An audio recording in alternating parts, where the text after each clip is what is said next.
In life, we all encounter obstacles, and those obstacles come in all different shapes, sizes, and forms. The question is, how do we handle those obstacles? Do we attack them head on, or do we allow them to make us quit? Welcome to the No Quit Living podcast, where we aim to motivate and inspire listeners to never give up on themselves, their dreams, or their goals. We will interview successful people from all walks of life as they share their no-quit stories when they had the choice to give up or give in, but they didn't. We thank you for listening, and we hope to be that jolt of positivity as you go for your greatness. Welcome to episode number 110 of the No Quit Living podcast. I'm your host, Christopher J. Worth, and today's theme of the day is persistence. Our quote of the day comes to us from Winston Churchill. Success is not final. Failure is not fatal. It is the courage to continue that counts.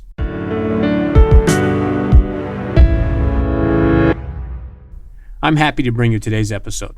Although I only recently met our guest, Dominick Domasky, recently, his passion for what he does and helping others succeed is very encouraging. In a day and age where negativity sells, I'm glad that we were able to connect with Dominick. As an author, motivator, and running a successful publishing company, Dominick helps make it happen for others. With that said, I hope you enjoy today's episode. Dominick, I'd like to welcome you to the No Quit Living podcast. Thank you, sir. So the first question I ask everybody is, are you ready to bring it today? I am ready to bring it. Let's do this. Awesome stuff. So the number one objective of our show is to motivate and inspire our listeners to never give up. I was curious if you had either a personal story about perseverance or perhaps a challenging time where you could have given up and given in, but you kept on going and didn't quit. Hey, Chris, I'm glad you asked it. I grew up shoveling ditches and getting beat up and having butter wiped in my hair, so I'm glad to give you a story of adversity, but I think I'm going to take it more recent. About 3 or 4 years ago, I got a call, and on the call it said I was working for a big company at the time, and on the call it was about probably a month before Christmas. You know, you're in the holiday season, and the call said, "Do not go out into the field tomorrow morning before the call." And I'm in sales by day, so I'm a sales guy. I wonder, what's going on this call? What's going to happen here? So next morning, hop on the call. About 10 minutes later, they're saying, well, we're closing the company. You and the 60 other employees are jobless. And before the call even ended, while he's saying that, I've studied inspiration and motivation for years. So while the gentleman's talking about that, telling us we're losing our jobs, I had a moment of clarity. I had studied inspiration. I had studied adversity. I was ready for it. And what did I do? I moved on. I was already moved on before the call was even over. So what I do, I launched a company, finished a book, and got a better job. That's how I handled it.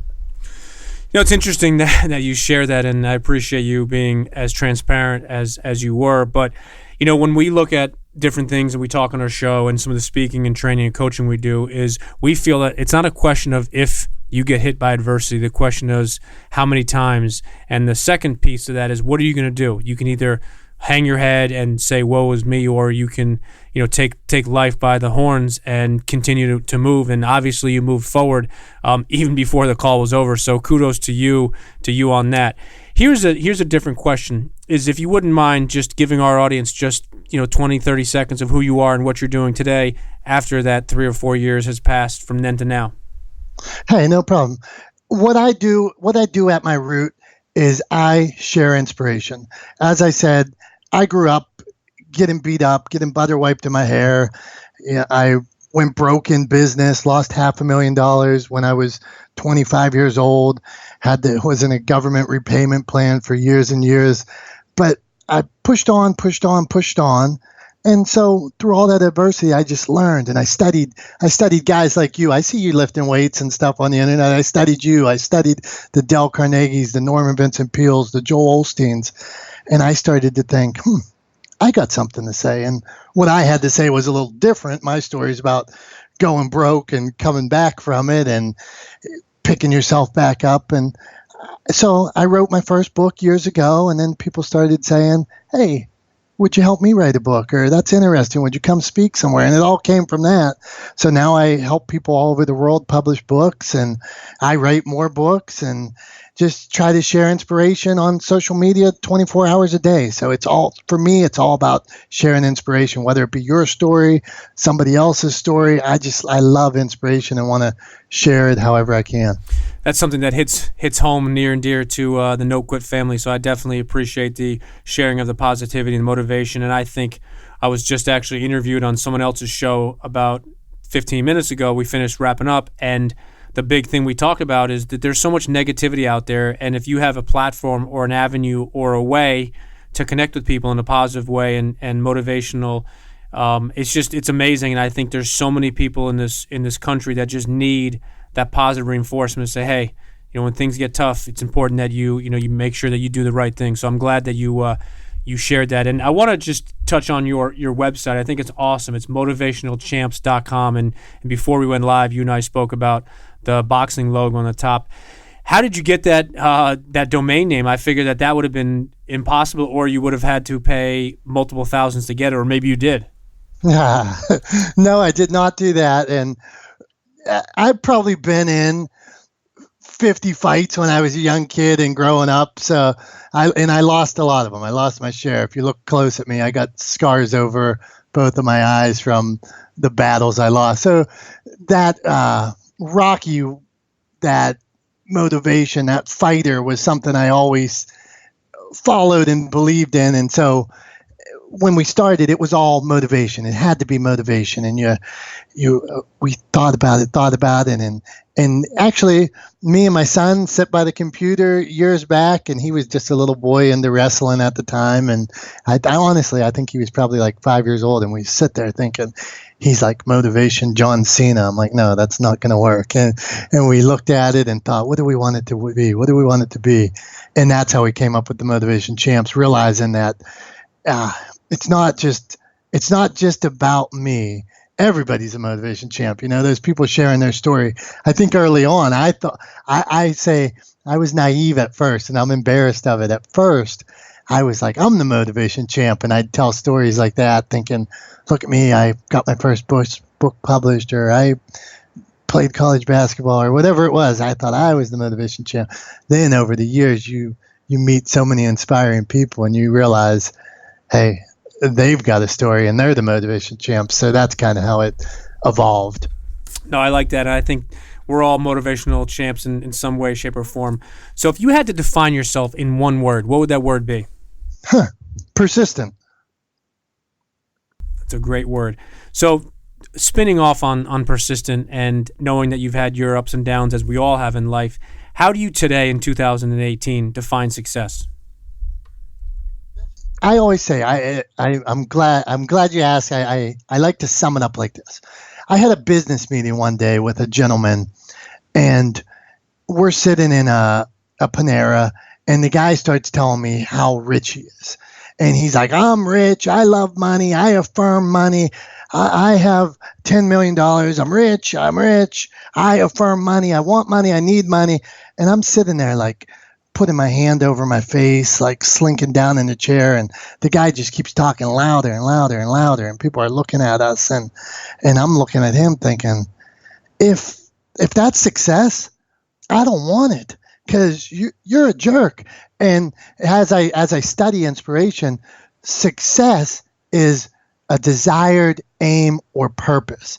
So when you achieve your desired aim or purpose, whatever it is, that's success. So if you want to spend more time with the kids and you're able to do that, that's success. If you want to be good at shooting bank shots at basketball, that's success. If you want to go out fishing, if you want $10 million, that's success. But everybody's definition is different. So me, I look at it, whatever makes you happy, well, then that's success.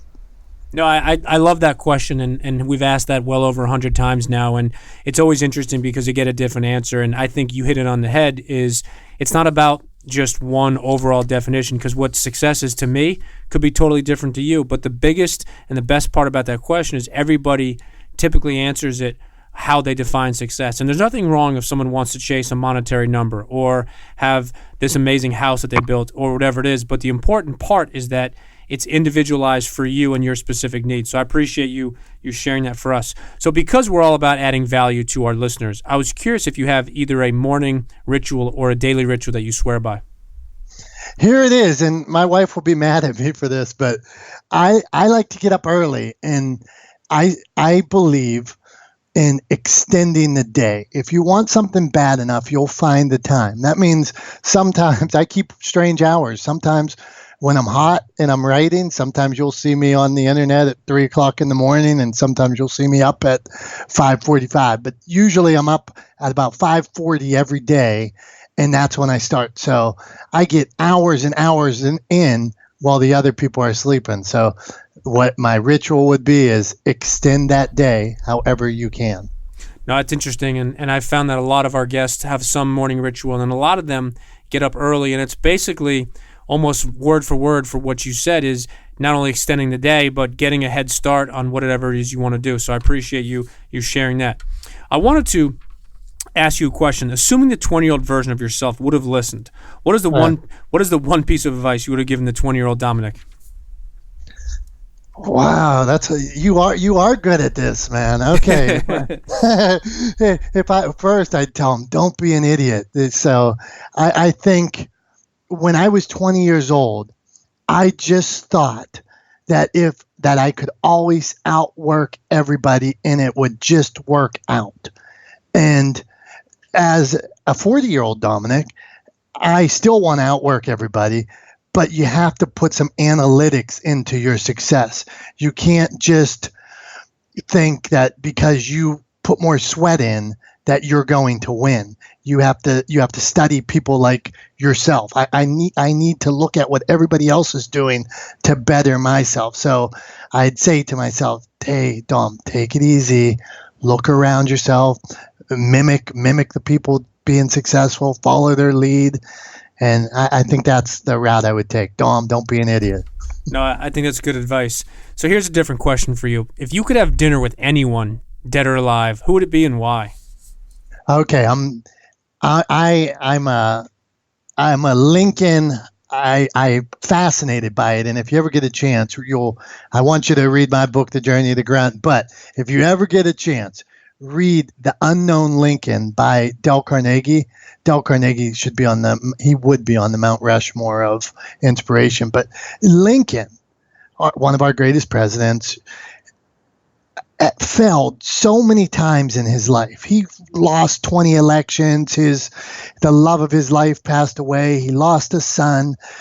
But this guy, he just kept pushing forward. He was such a convicted man. And that gentleman I would love to sit down with and just soak in how did he do it? How did he get through the Civil War? How did he, with half of the country hating him? I mean, really inspiring guy. We've asked that question, and I hate to put you in the category of everybody else, but that's the most common answer is Abraham Lincoln. And the reason I love that is I think it fits perfectly with the whole no-quit theme of somebody that failed way more often than not. But what he did is he took every failure and he allowed himself to get better. And I think that's the best part about this show is connecting with people. And everybody has their no-quit story, or everybody has multiple stories a lot of times of getting knocked down. And it's not a question of will you get knocked down. The question is what are you going to do about it? And Lincoln epitomizes no quit. So I think that would be a fascinating dinner to have with him. So speaking of Lincoln, and he's obviously a famous person, wanted to ask you if you have a favorite quote.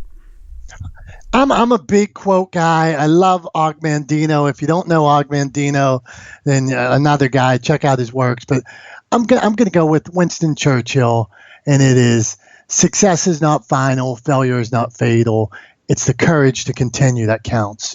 Winston Churchill, basically World War II, everything's against him, and he kept that fortitude and pushed on and maybe saved the world. No, that's a great quote, and Winston Churchill has some amazing quotes, and I think we love quotes here, and we always try to touch on them, and I think it's an interesting way to connect with different people, so I'm glad you asked that. What I'd like to do now is change lanes into what we call our hot seat questions, and the only request we have is that you just answer the first thing that comes to mind. All right, let's do this. All right, so assuming you had only one last meal and you could choose anything you want, what would you choose for that last meal? Oh, it's so simple. My favorite thing, I am a fried chicken connoisseur. If I have one weakness, it's fried chicken too. I can eat fried chicken every day. I love it. What's your all-time favorite sport? It's got to be basketball. My man. Favorite team? Come on. If you've said it, now you're getting me real candid. I know that I think you might have said that I'm from Pittsburgh, which we call the city of champions around here. So Pittsburgh Steelers are definitely my favorite team. There you go. All-time favorite movie? All-time favorite movie? Well, I'm going to go Goodfellas. Great flick. All-time favorite book? Og Mandino's The World's Greatest Salesman. Great book also. And favorite band or singer or group?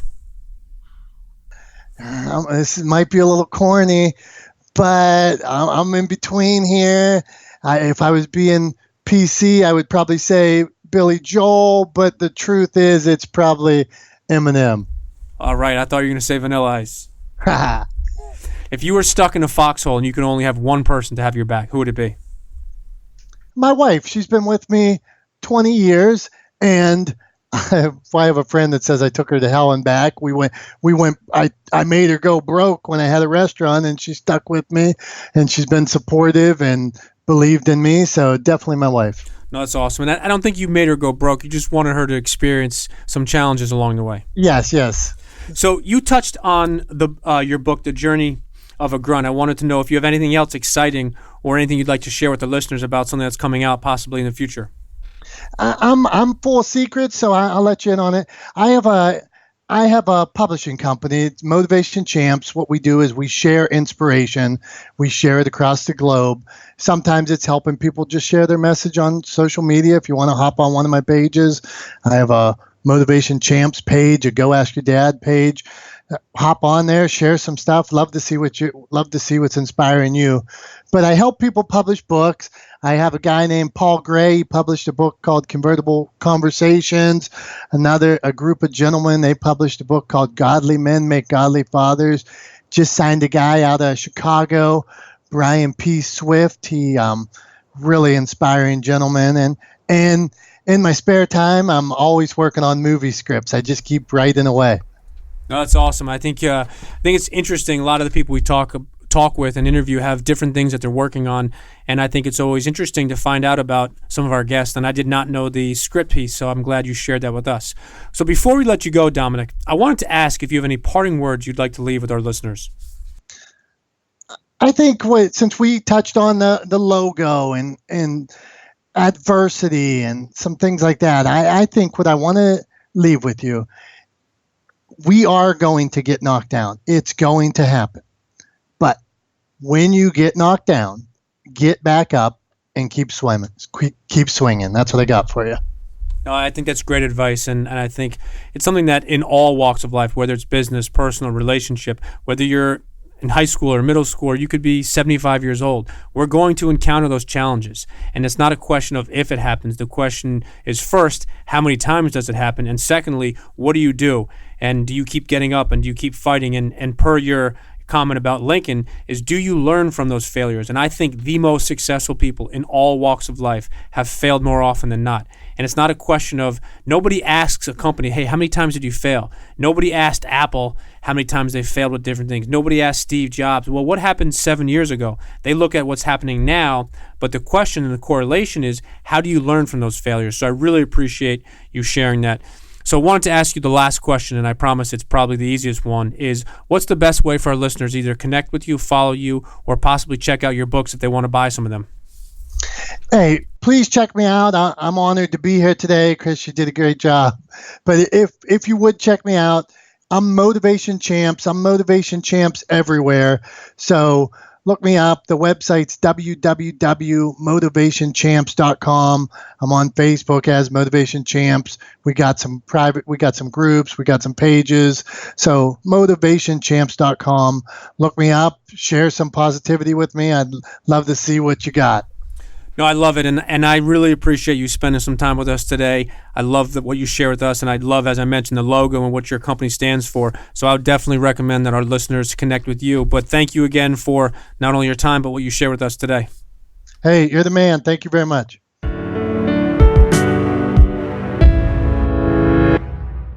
Thank you for listening to episode number 110. As a fellow former Division III basketball player, Dominick holds a very special place in my heart. One of the things he mentioned with his morning ritual I thought was very interesting. He spoke about the importance of getting up early, extending his day, and putting in hours while others are still sleeping. When he shared his story about losing his job, I was very surprised how quickly he was able to enter the next chapter in his life, move forward, and not focus on the negatives. In his parting words, he mentioned something that we've shared a lot. Dominick reiterated that we are all going to get knocked down, but it is so important that we get up and we keep going.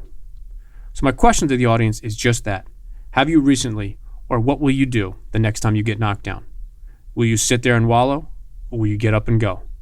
I challenge you, when you are hit with your next obstacle, or the very next time you get knocked down, immediately jump back up.